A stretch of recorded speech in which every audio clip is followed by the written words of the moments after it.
Imagine for a moment that the smallest, cheapest, and most efficient cars in Japan, the very cars the United States has completely ignored for decades, suddenly become a national priority.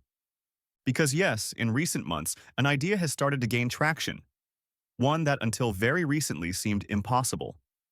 Donald Trump wants Japanese Kei Cars to come to the United States, not only to be sold there, but potentially even manufactured on American soil. If you go to Japan, where I just left, and if you go to South Korea and Malaysia and other countries, they have a very small car, sort of like the Beetle used to be with the Volkswagen. They're very small, they're really cute. And I said, how would that do in this country? And everyone seems to think good, but you're not allowed to build them. And I've authorized the secretary to immediately approve the production of those cars. And if this actually happens, it could completely reshape the automotive market. But before we get into politics, tariffs, and factories, we need to understand what key cars really are, why they are so important in Japan, and why they have never had a place in the United States. Kei cars are a uniquely Japanese vehicle category. Ultra-compact cars, limited by law in both size and engine capacity, less than 3.4 meters long, no more than 660 cubic centimeters of displacement, and roughly 64 horsepower at most. But what makes them special is not what they lack. It's everything they manage to offer with so little. In Japan, Kei cars are not compromise cars. They are smart cars. They were born after World War II to motorize the country quickly, cheaply, and efficiently, and over time they have become a true cultural institution. Lower taxes, lower insurance, easy parking almost anywhere, extremely low fuel consumption, and yet, surprisingly well-equipped, reliable, and practical vehicles. In some rural areas of Japan, more than 50% of the cars you see on the road are Kei cars. And not only that, there are Sporty K cars, K campers, K 4x4s, family Kei cars, even luxury Kei cars.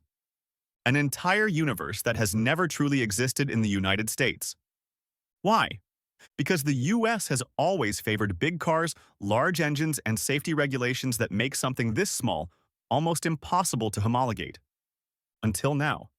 Because in a world of rising prices, inflation, increasingly expensive vehicles, and forced electrification, Kei cars are suddenly starting to look like a logical solution, even for the American market.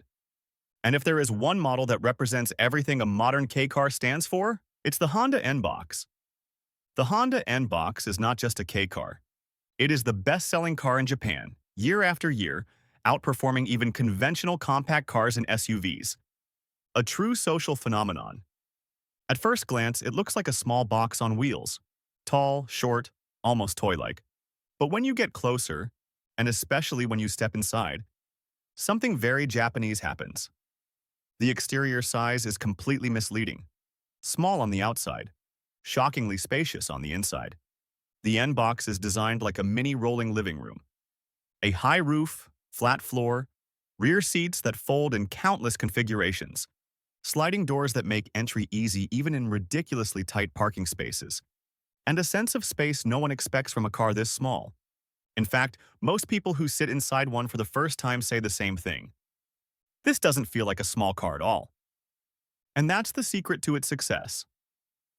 Mechanically, the Honda NBOX uses classic Kei engines, a 660 cubic centimeter three-cylinder engine, available in naturally aspirated and turbocharged versions paired with a CVT automatic transmission, and offered with front-wheel drive or all-wheel drive, something especially valued in snowy regions of Japan. It's not fast. It's not trying to be. But it moves confidently in the city and on secondary roads, uses very little fuel, and is extremely reliable, as you would expect from Honda. And the price? In Japan, a brand new Honda NBOX starts at around 12,000 euros, something almost unthinkable today in Europe or the United States for a modern, well-equipped new car. But the NBOX isn't just a commuter vehicle. There's an entire culture around it. People who modify them visually with air suspension, oversized wheels, VIP-style builds, or even extreme tuning. Others turn them into mini campers with fold-out beds, kitchen modules, and clever storage solutions, perfect for weekend getaways. Yes, We're talking about a K car turned into a camper. And it works. Because that boxy shape, which might seem unappealing on paper, is actually perfect for maximizing every single inch of space. The Honda NBOX is the perfect example of how Japan understands cars, not as a display of power, but as an intelligent, efficient, and adaptable tool. And if this car were to arrive in the United States, if it were built there, if it were sold at a reasonable price, it could become truly disruptive. But the NBOX is just the beginning. Japan has spent decades creating Kei cars that are now true icons. Some practical, some absurd, some sporty, and others so unique they're almost impossible to explain from a Western perspective. And from here on, things only get more interesting. There are also mini sports cars, like for example the Suzuki Cappuccino. And this is one of those cars that's hard to believe actually fits into the Kei car category. Because even though it looks like a toy from the outside, the Cappuccino was born with a very clear philosophy: pure driving fun, no filters, no modern driving aids, and the driver as the absolute center of the experience. We're talking about a two-seat roadster, front engine, rear-wheel drive, with a ridiculously low weight of around 700 kilos. Yes, lighter than many modern big motorcycles. And that changes everything. The Suzuki Cappuccino was launched in the early 1990s during the golden era of Japanese sports cars. While Japan was creating icons like the Supra, the RX-7, or the NSX, Suzuki decided to apply that same philosophy, but in a mini format. Its engine, as required by Kei car regulations, is a 660 cubic centimeter three-cylinder turbo, officially producing 64 horsepower, the legal maximum. But here's where the magic happens. With so little weight, those 64 horsepower feel far more exciting than you'd expect. The result wasn't a car designed for straight-line speed, but one built to make you smile in every corner. Direct steering, a short manual gearbox, and a level of mechanical connection that has almost completely disappeared today. Another brilliant curiosity is its roof. The Cappuccino had a very clever modular system. It could be a coupe, a targa, or a full convertible thanks to removable roof panels that could be stored in the trunk. 3 cars in one. In a Kei car. Inside, it's simple and very 90s Japanese. Analog gauges, a low driving position, and everything focused on driving. No screens, no distractions. Just you, the car, and the road. Performance numbers don't look impressive on paper, but they absolutely do in real life.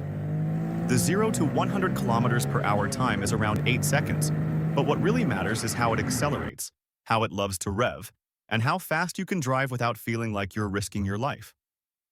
And of course, as a proper Japanese sports car, the Suzuki Cappuccino has a huge enthusiast community. You'll find turbo upgrades, engine swaps, upgraded suspensions, even some setup for drifting, which sounds crazy given its size. In Japan, it used to be a relatively affordable car. But today, like many 90s icons, prices have gone up sharply.